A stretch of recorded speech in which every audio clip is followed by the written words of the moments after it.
우리가 누구나 다 같은 마음일 거라고 생각을 해요. 우리가 하나님 앞에 살아가면서 하나님의 부르심 가운데 누구나 다 귀하게 쓰임을 받기를 원하는 그런 마음은 누구에게나 다 있는 줄로 믿습니다. 근데 누구나 다 그 마음을 가졌다라고 해서 또 똑같이 귀하게 쓰임 받는 것은 아니에요. 오늘 이제 함께 좀 말씀을 보시겠지만 새 마음을 가져야 하나님께서 우리를 귀하게 쓰신다는 거예요. 그래서 새 마음이라고 하면 또 어떤 또 단어가 같이 연상이 되실까요? 그래서 새마을 운동 여러분 들어보셨습니까? 네, 들어보셨죠? 근데 새마을 운동 말고도 이 새마음 운동이 있었다는 거예요. 혹시 아시는 분이 있는지는 모르겠어요. 새마음 운동이라고. 이제 새마을 운동이라고 하는 것은 우리가 이제 한마디로 좀 잘 살아보자 하는 어떤 의식적인 개혁을 했던 일이죠. 그래서 뭐 부지런히 일어나고 또 열심히 또 일을 하고 하는 뭐 여러 가지 어떤 그런 일들이 있었는데요. 그 운동과 함께 일어난 것이 새마음 운동이라는 거예요. 그래서 시대에 적응하는 새로운 가치 윤리의 정립을 위한 정신수양운동. 그래서 1977년 여성단체인 구국여성봉사단이 주동이 돼가지고 이 일을 했다는 거죠. 우리 좀 이렇게 고개를 끄덕이시는 분이 있을 수도 있을 것 같은데, 근데요, 이게 오늘날 사람들이요, 새마을 운동이라고 한다면 많이들 아세요. 뭐 이 새마을 운동 같은 경우는 이제 해외로 수출까지 되잖아요. 근데 새마을 운동이라고 하면은 사실 잘 몰라요. 왜 그런가 하니 그 당시에는 어떤 마음을 가지고 뜻을 가지고 이렇게 딱 열심히 그 운동을 했지만 결국에는 이게 계몽 수준에서 멈췄다는 거죠. 그저 그냥 알리는 수준 정도에서 멈추었다 하는 것이 이 새마음 운동이라는 거예요. 오히려 이 당시에 했었던 어떠한 이러한 운동, 우리가 새 마음을 가져보자 하는 그 운동, 그때보다도 오히려 지금 이 시대가 더욱 악하면 악하지 않을까. 뭐 얼마 전에도 참 마음 아픈 일이 있었잖아요. 영아 그 두 아이가 이렇게 죽어서 냉장고에 있었던 어떤 그런 사건들. 뭐 이런저런 일들을 바라보면서 참 시대가 악하고 참 우리가 살아가는 이 시기가 정말 말세가 맞는구나 하는 그런 마음을 먹어요. 그럼 왜 이렇게 변화되어지는 것이 없을까 하는 거죠. 어떤 분이요 꿈속에서 천국을 갔대요. 그랬더니 천사가 그의 앞에 큰 책을 가져다 놓더라는 거죠. 그래서 무슨 책입니까? 그랬더니 이것은 당신이 이 땅에서 살아가는 동안에 모든 것이 있는 책입니다. 그래서 첫 장을 봤더니 작은 글씨로 뭐가 가득 쓰여 있다는 거죠. 근데 무슨 글씨인지는 모르겠어요. 글씨라는 것만 알겠는 거죠. 그래서 천사에게 묻습니다. 이게 뭡니까?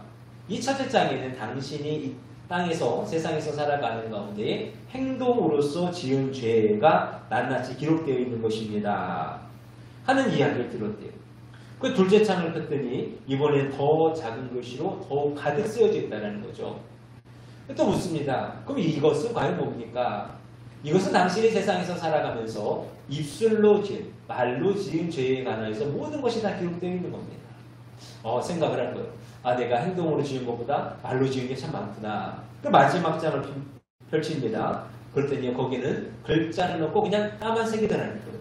그래서 이거는 뭡니까? 그랬더니 이것은 당신이 세상에서 살아가면서 마음으로 지은 죄가 다 기록되어 있는 것입니다. 하는 그러한 이야기죠. 여러분 어떠세요? 행동으로 지은 죄, 또 말로써 지은 죄, 또 내 마음으로 지은 죄, 어느 죄가 가장 많을까요? 맞는 것 같아요. 마음으로 지은 죄가 가장 많을 것 같아요. 그래서 예레미야 선지자는 이렇게 이야기해요. 만물보다 거짓되고 심히 부패한 것은 마음이라. 그럼 마음이 가장 부패했다는 거예요. 또 내가 잿물로 스스로 씻으며 수다한 비누를 쓸지라도 내 죄악이 오히려 내 앞에 그저 있으리니 내가 어찌 말하기를 나는 더럽히지 아니하였다 하겠느냐. 마찬가지죠. 또 예수님께서도 마태복음에서 말씀합니다. 마음에서 나오는 것은 악한 생각과 살인과 간음과 음란과 도적질과 거짓 증거와 해방이니. 마음에서 나오는 게 모든 악한 것들이 다 있다는 거잖아요. 그렇기 때문에 우리가 스스로 내 마음을 새롭게 하고자 한다는 것이요. 내가 새 마음을 갖는다는 것이요. 사실 불가능하다는 거예요. 내 의지로서 나의 어떠한 것으로 그것을 감당할 수가 없다는 거예요. 그럼 누가 해주셔야 될까요? 하나님이 해주셔야죠. 하나님이 내 안에 새 마음을 주셔야만 우리가 새 마음을 가질 수가 있다는 거예요. 자, 그러면 여러분, 그럼 왜 굳이 새 마음을 가져야 될까? 여러분 지금 살아가시는데 불편한 거 있으세요? 뭐 어려운 점 있으십니까? 뭐 각자의 마음, 삶에 뭐 문제들은 있을 수 있겠지만 뭐 살아가는데 크게 지장되어지는 것이 없어요. 근데 굳이 우리로 하여금 오늘 새 마음을 가지라는 그 이유는 뭐냐? 바로 하나님께서는 새 마음을 가진 자와 함께 하시기 때문에 그래요. 하나님은 새 마음을 가진 자와 함께 하시고 새 마음을 가진 자에게 복을 주시고 새 마음을 가진 자를 들어 사용하시기 때문에 우리는 새 마음을 가져야 하는 줄로 믿습니다. 오늘 남전도 영신 예배예요. 남전도회로서 우리가 교회 안에서 하나님의 큰 일꾼이 되어지고 하나님의 기둥이 되어지는 것. 우리가 부지런히 열심히 할 수 있어요. 내 힘을 다해서 내 가지고 모든 것 다해서 다 할 수 있어요. 그러나 그것이 정말로 아름다운 열매가 맺어지고 그 일을 통해서 우리 교회가 든든히 세워져 가고 하나님의 영광이 되어지기를 원한다면 먼저 내가 새 마음을 가져야 할 줄로 믿습니다. 자, 그러면 우리가 어떻게 새 마음을 가질 수 있는 하나님의 백성이 일꾼이 되어줄 수 있는가? 첫째로 온유한 일꾼이 되어줘야 돼요. 26절 말씀에 보니 또 새 영을 너희 속에 두고 새 마음을 너희에게 주되 너희 육신에서 굳은 마음을 제거하고 부드러운 마음을 줄 것이며 굳은 마음이라고 이야기합니다. 원문에서는요 이것을 돌멩이라고 해요. 이 돌멩이와 같은 우리의 마음을 제거해서 온유한 마음이 되어줄 수 있어야 된다는 것이죠. 이 온유라고 하는 것이 중요한 것은 성경에서 말씀하는 어떤 사역, 어떤 일꾼의 첫 번째 되어지는 것이 이 온유기 때문에 그래요. 디모데후서 2장 24절 말씀해 보니 마땅히 주의 종은 다투지 아니하고 모든 사람을 대하여 온유하며. 그리고 가장 처음 언급된 만큼 그만큼 중요한 거 아니겠습니까? 우리가 온유한 마음을 갖는 것이 그만큼 중요하다는 거예요. 그러면 이 온유한 마음을 가질 수 있는 것, 돌 같은 마음을 제거할 수 있는 것은 어떻게 되어질까? 갈라디아서 5장 23절 말씀해 보니까 성령의 열매에 관해서 이야기합니다. 그 가운데 이 온유가 들어가요. 즉 내가 온유한 마음을 갖기를 원한다면 성령을 의지할 수 있어야 한다는 거예요.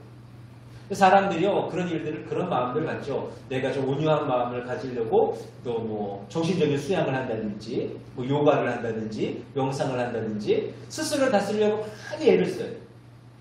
그런데 온유한 마음을 갖는 일이 쉬울까요? 제가 이제 운전을 하다 보니까 이제 운전에 관해서 이제 종종 말씀을 드리는데 운전을 처음 이제 시작할 때 이제 운전대를 잡고 내가 출발을 해야겠다 하는 마음을 이제 그럴 때에 갖는 마음은 뭐냐면 오늘도 아무 일 없이 또 오늘도 화내지 말고 오늘도 짜증내지 말고 욕하지 말고 하는 어떤 그런 마음을 가지고 운전을 시작을 해요. 근데 목적지에 딱 도착했을 때 한번 생각을 해보자는 거죠.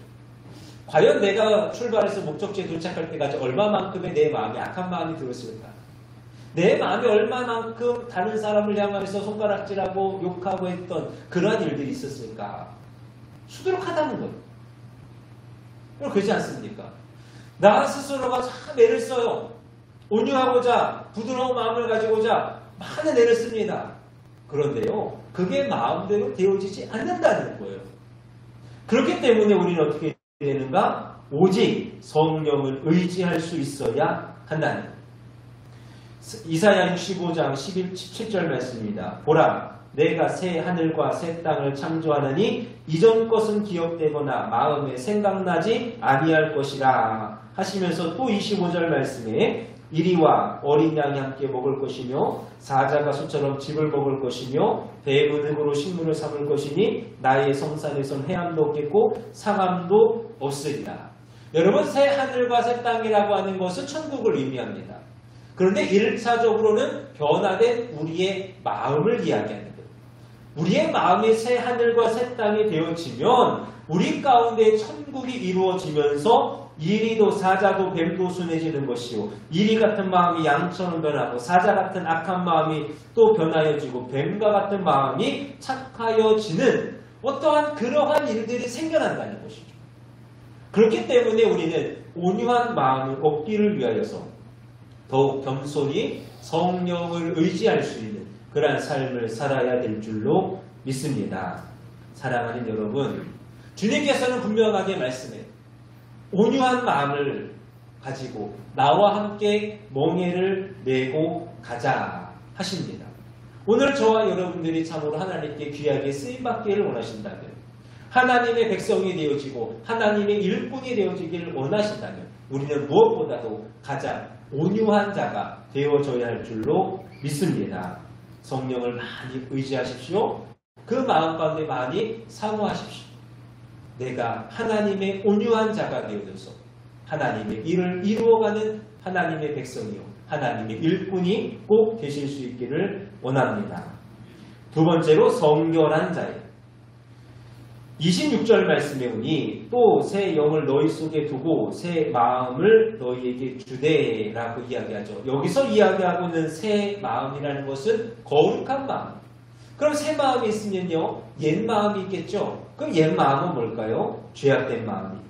에베소서 4장 22절 말씀. 유혹의 욕심을 따라 썩어져가는 구습을 쫓는 옛사람을 벗어버리자. 옛사람이라고 하는 것, 옛 모습이라고 하는 것은 벗어버려야 되는 것입니다.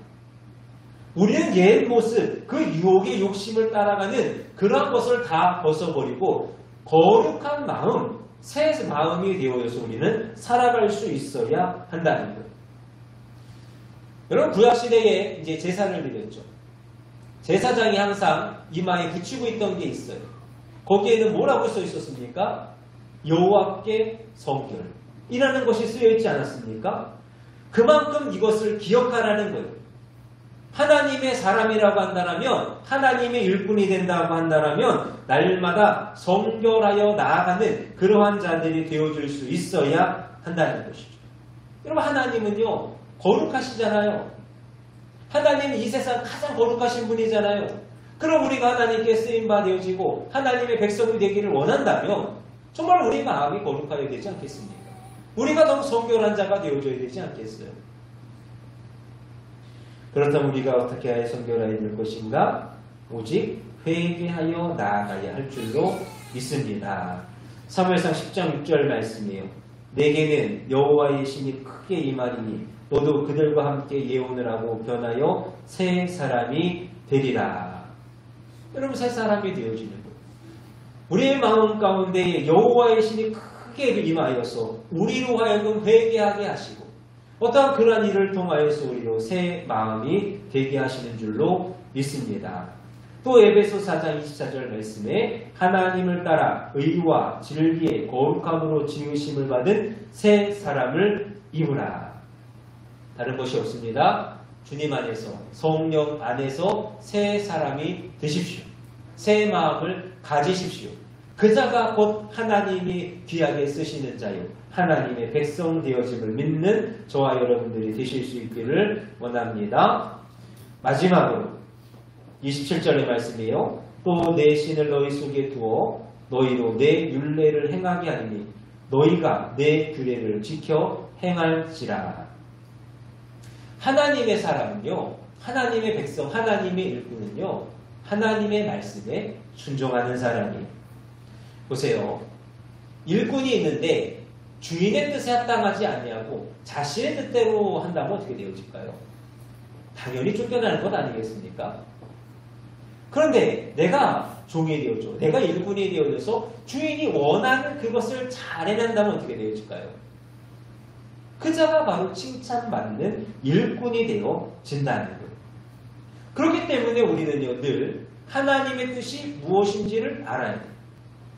뜻이 무엇인지를 알아야 우리가 순종하죠. 하나님의 말씀, 하나님의 뜻이 무엇인지를 묻고 기다리는 자들이 되어줘야 되고 그로부터 이어지는 순종하는 자들, 그러한 훈련이 되어줄 수 있어야 한다는 거예요. 여러분 보세요. 사람들이요, 이제 그런 마음들을 많이 갖는 것 같아요. 내가 뭐 어떤 일을 한다. 내가 어떤 자리에 올라간다. 내가 그럼 그 일을 하기 위해서, 그 직분을 감당하기 위해서 어떤 나에게 뭐 능력이 막 주어지고, 나의 어떤 주변적인 환경 같은 것들이 막 좋아지고, 뭐 이런 것들만 생각하는 경우들이 참 많은 것 같아요. 근데 여러분 실상 중요한 것은 무엇이겠습니까? 그 일을 할 만한 마음 아닐까요? 외적인 것도 분명하게 중요해요. 그런데 더 중요한 것은 뭐냐? 내 마음의 것이라는 거예요. 내 마음의 것. 아무리 나에게 준비되어져 있는 것들이, 외적으로 준비되어져 있는 것들이 많고 많아도요, 내 마음이 준비되어 있지 않으면요, 그 일을 감당하기가 너무나도 힘듭니다. 감당한다 한들 그것이 어찌 선한 일이 되어지고 그것이 아름다운 열매가 되어질 수 있게. 정말로 중요한 것은요, 내 마음의 것이 준비되어져야 한다는 것이죠. 그리고 오늘 말씀하시는 것, 마음의 것이 준비되어지기로 한다면 순종이 준비되어져야 된다 하는 그러한 말씀입니다. 그렇게 사랑하는 여러분, 마음 가운데에 하나님을 향하여서 순종하고자 힘써 나아갈 수 있는 저와 여러분들이 되시기를 원합니다. 내가 하나님의 말씀을 알고 하나님의 뜻을 알고 이제는 그 말씀대로 그 규례대로 내가 행하여 살아가리라. 여러분, 아브라함이 왜 귀하게 쓰임받았습니까? 아브라함이 어찌하여 믿음의 조상이라 일컬음을 받을 만큼 그렇게 귀하게, 그렇게 크게 하나님 앞에 사용되어졌습니까? 여러분, 창세기에서도 그러고요, 히브리서에도 그렇고요, 아브라함을 수식하는 단 하나의 말이 있어요. 그게 뭐냐? 갈 바를 알지 못하고입니다. 아브라함은요, 하나님의 말씀이 주어졌을 때에 갈 바를 알지 못하는 상황 가운데서도 그 말씀을 따라 순종했다는 거예요. 그랬더니 하나님이 그를 귀하게 쓰시는 거예요. 그를 들어 쓰시는 거예요. 하나님께서 놀랍도록 사용하시니 오늘날까지 믿음의 조상이라 여겨지는 어떤 그러한 사람이 되어졌다는 거예요. 저는 사랑하는 우리 여러분들이, 특별히 오늘 남전도의 모든 분들이 이러한 은혜의 역사를 만들어가는 하나님의 일꾼들이 되셨으면 좋겠습니다. 하나님께서 말씀하시니 순종하여서 정말로 이 후대에 이르러서까지라도 정말로 하나님께 순종한 그 사람을 통해서 오늘날 많은 일들을 이루어내셨습니다. 가정을 통하여 일을 이루어내고 교회를 통하여서 많은 역사를 이루어내고 더 나아가 오늘날 우리나라를 위하여서라도 큰 일들을 감당하여 나아갔던 하나님의 일꾼이었노라 하는 그러한 이름을 받을 수 있는 사랑하는 우리 모든 새떡교회 성도님들이 되실 수 있기를 주님의 이름으로 축원합니다. 말씀을 정리합니다. 우리는 하나님의 백성입니다. 그리고 동시에 하나님이 부르시는 일꾼이에요. 허울 뿐이지 않았으면 좋겠습니다. 겉으로만 드러나는 번지르한 모습이 아니었으면 좋겠습니다. 정말로 귀하게 쓰시는, 정말 하나님께서 인정하시는 하나님의 백성이요 하나님의 일꾼들이 꼭 되실 수 있기를 원합니다. 온유한 일꾼이 되십시오. 성결한 일꾼들이 꼭 되십시오. 그리고 순종의 일꾼이 되셔서 참으로 많은 이들에게 특별히 하나님께 인정받고 사랑받는 하나님의 사람들이 되실 수 있기를 주님의 이름으로 축원합니다. 기도하겠습니다.